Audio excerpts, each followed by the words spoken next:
everyone please remain standing for the invocation by Marnita Schrum.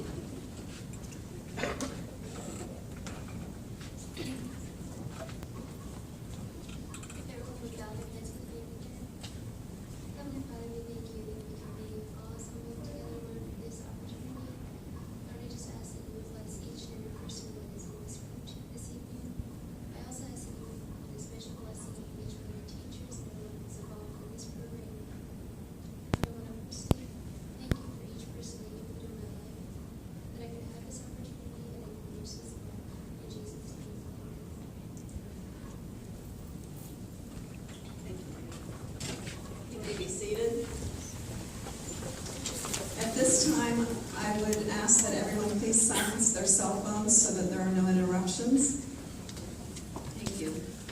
I'd like to welcome everyone to the 2016 Able Honors and Awards Ceremony. A special welcome to Tuscarawas County Commissioner Carrie Metzger.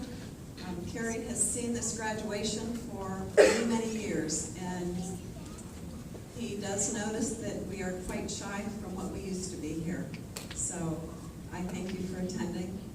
Also welcome Dick Brenneman from Newcomerstown Rotary. If you'd stand. Newcomerstown Rotary has supported our ABLE program for many years now in that they purchase notebooks, pencils, anything that we're needing for the classroom, and I very much appreciate that. Then I would also like to introduce John Miller to my left here. He's going to be our guest speaker from Superb Industries, and we'll talk a little bit more about him later. I'd also like to say thank you to Bob Alsep from Buckeye here. He's the superintendent here. I appreciate his support and the use of the building. And then also I'd like to thank Megan Zimmerman, who is back operating the sound system. Thank you, Megan. Megan is our Student Services Coordinator, so if any of you are interested in furthering your education, she's the one to see. You can call me if you're a little nervous to call her, but you can contact her the same way you contact me in the Adult Ed office. And also thank you to Jennifer Spees. Jennifer has attended all of our graduations over the years. She's the one that's snapping the camera everywhere. She's going to have stand here afterwards and get some pictures with your family. I'd like a picture of you as a group. Since it's such a small group, it would be nice to have that. I appreciate that.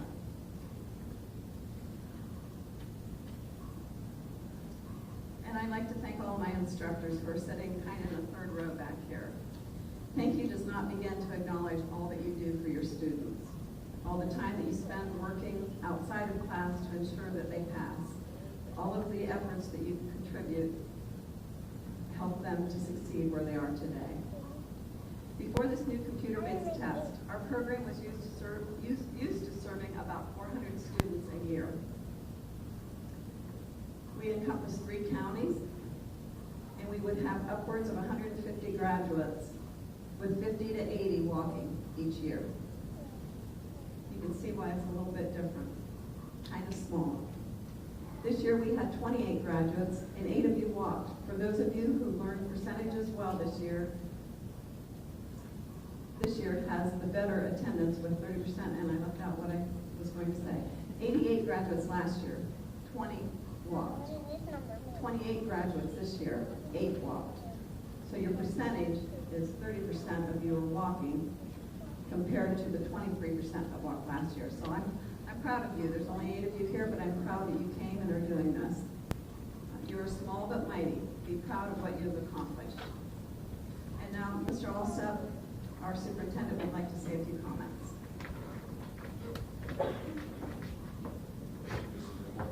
And I do just have a few comments because I know most of you are here to hear one name as you are recognized for your accomplishment. I just want to say this. The true goal of education should be to produce lifelong learners, people who enjoy learning not just in school, but in their workplace, with their families, learning every day as they're out in the world. Many times in education, we find that with timelines and certain ages that you should have something done, and you have to have the diploma by this age, you need to go to college by this age, or you need to be working by this age. And truly a lifelong learner isn't bound by those. And I want to salute you for having the perseverance to complete the GED program. And I do know the difficulties and the changes, and you've had to work to get here. And it would be very easy at times. I'm sure you've had things come up, roadblocks that would have made it easy for you to not be here tonight, but you persevered and you made something great. And this is an accomplishment that you should be very proud of. And for me, this always has a personal meaning. It's over 40 years ago that my mother went through this program. And I remember the sense of accomplishment that she had because of the evenings that she would come to the classes, and the sense of pride that she had when she completed it and she received her GED. If we're lifelong learners, this certainly isn't the end. This is just a milestone in your journey, and you've already shown perseverance and the ability to dedicate yourselves and reach a goal. That will serve you in everything that you do from this time on. I want to congratulate you for your efforts. I want to congratulate you for sticking to it and getting this done and passing the test and receiving your GED tonight. And hopefully this will be the continuation and start of many great things to come. So on behalf of Buckeye Career Center and the people involved, I want to say congratulations to you. Thank you to the instructors, Mrs. Immel, for all that you do, because this is a very special night. You earned this achievement. Congratulations.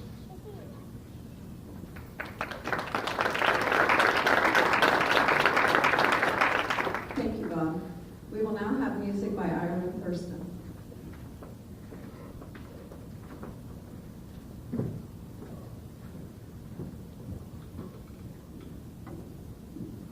Okay, the first thing I'm going to sing is more relevant to the holiday coming up on us.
And 2 years later, autumn leaves all around. A car pulled in the driveway, and she fell to the ground. And out stepped a captain, where her boy used to stand. He said, "Mom, I'm following orders from all of your letters, and I come home again." He ran into home,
Surrounded by a family of craftsmen extending back 9 generations, it is no surprise that John became one of the most sought-after artisans of the area.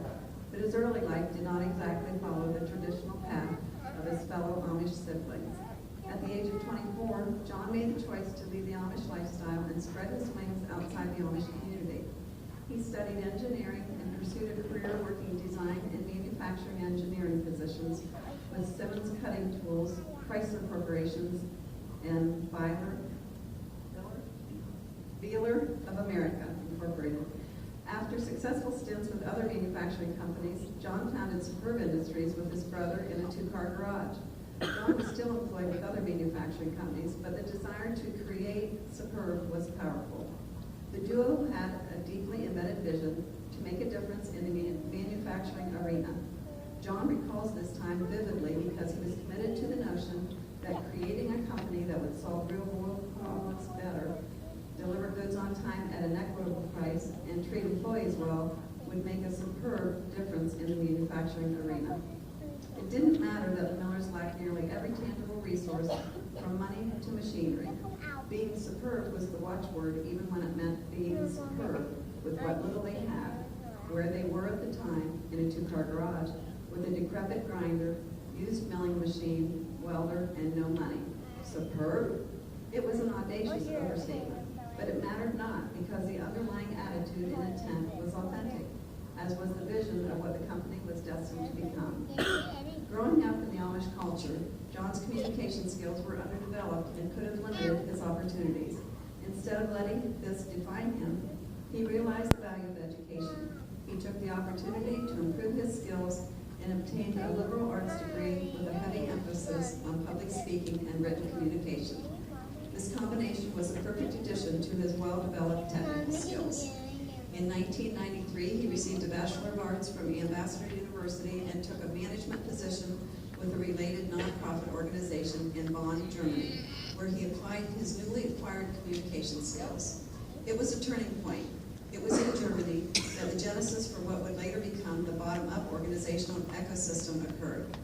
In 1995, John became involved full-time in the still fledgling Superb organization. In 1997, he moved his family back to Ohio and accepted the position of president. In 2000, Superb moved to its present location in Sugar Creek, Ohio, with 6 employees. Today, the global manufacturing company employs 72 people and has been awarded additional contracts that will grow the company by an additional 50 people in the next 3 years. Additionally, Superb has formed a business alliance with a European partner to support operations, develop new technologies, and support technologies in the United States and Europe. In late 2014, Superb was awarded a multi-million-dollar contract over larger organizations because of Superb's culture and technical experience. John's immediate family owns 2 companies with a combined employment of 125. Over half of these employees were hired during the Great Recession of 2008 to 2012.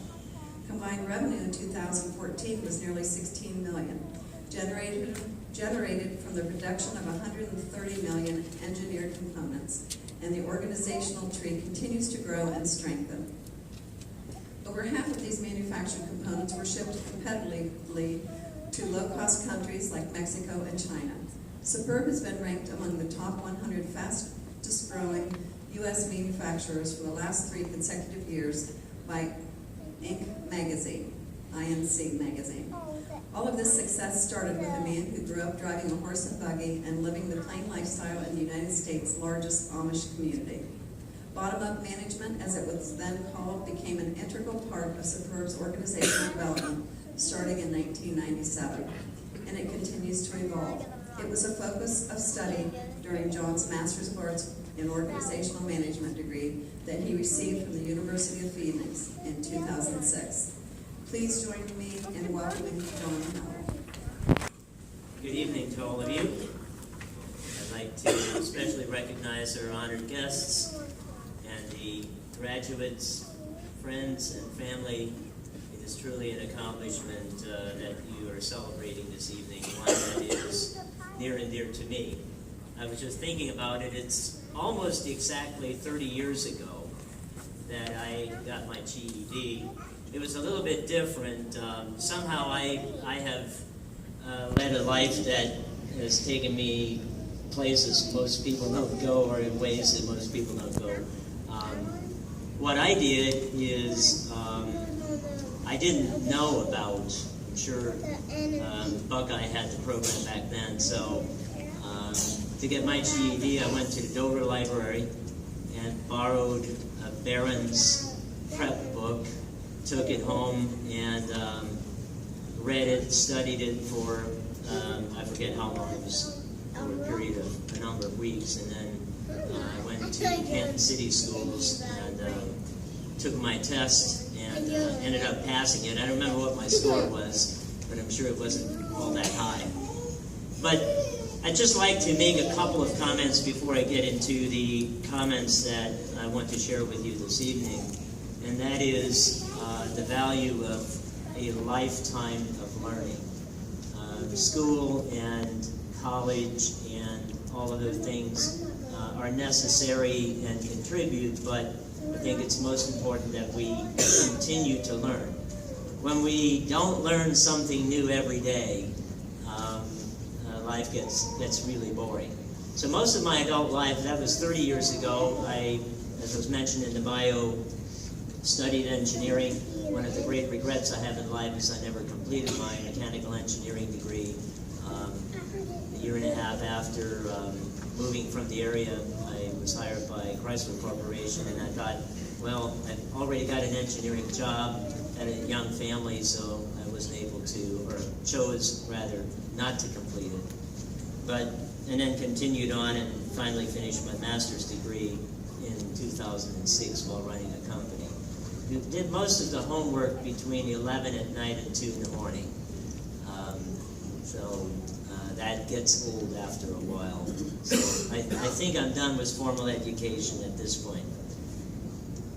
During commencement addresses, people talk about a lot of things, and I pondered about what to talk about that might be meaningful, in particular for the graduates, but also for those of you that are here to support the graduates. And people talk about books or lessons learned and all of that, but I would like to try to be very succinct this evening in sharing just one word that you, I hope, can take with you in your journey from this point forward and be able to accomplish things in your life.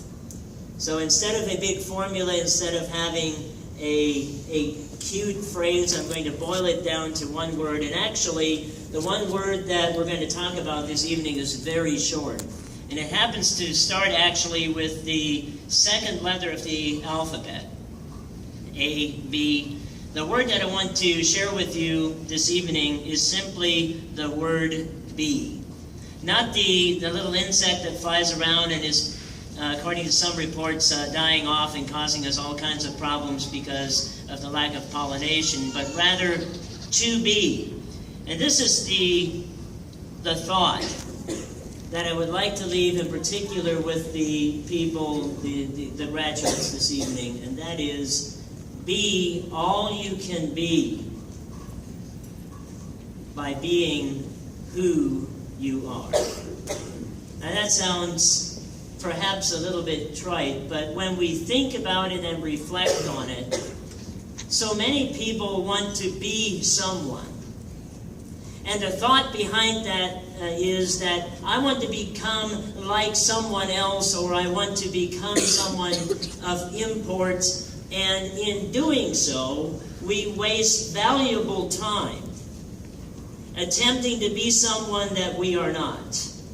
I believe that God individually and specially gifted each individual with a unique combination of talents.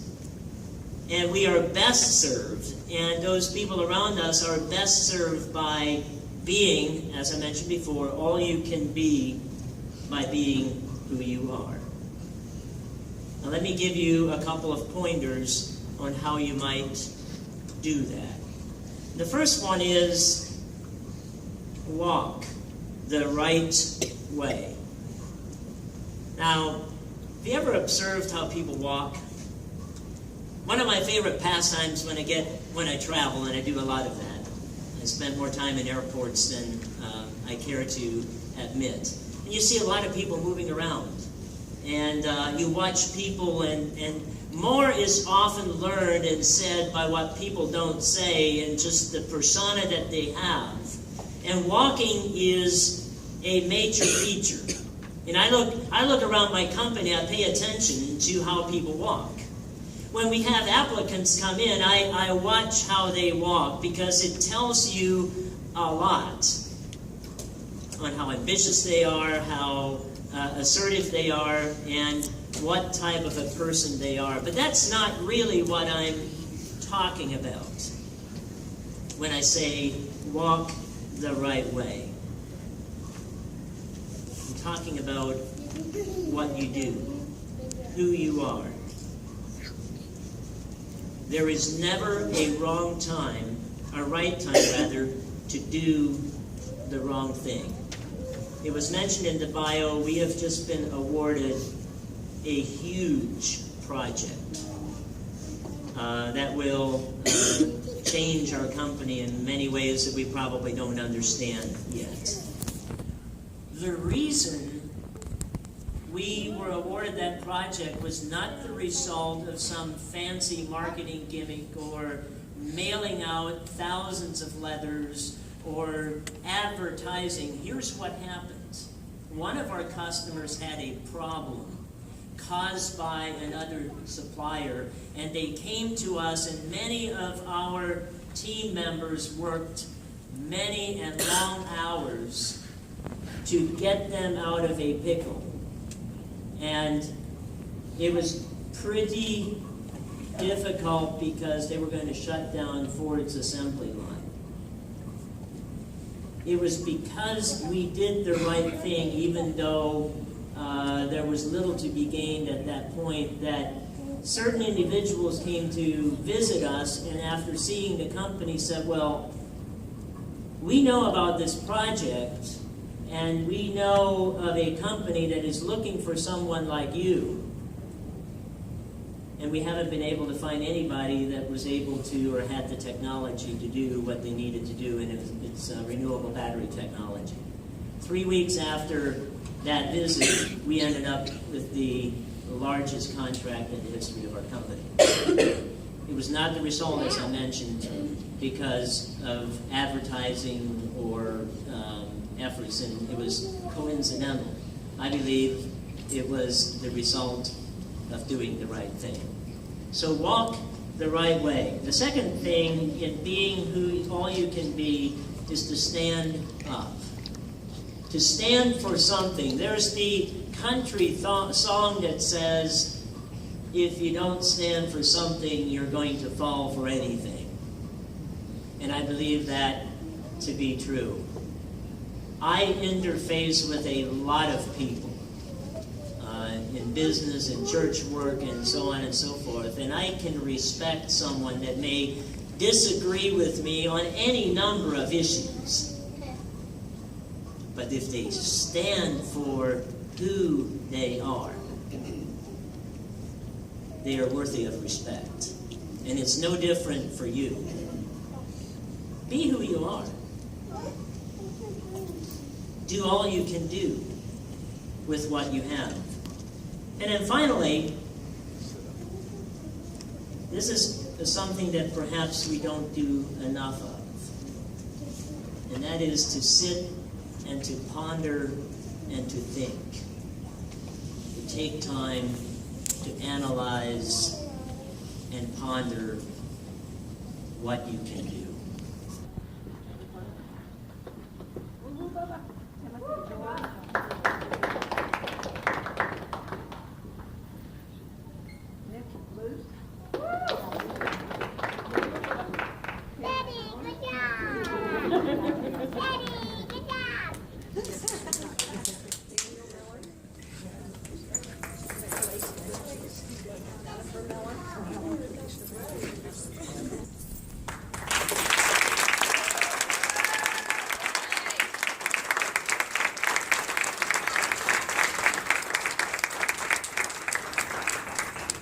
Congratulations, graduates.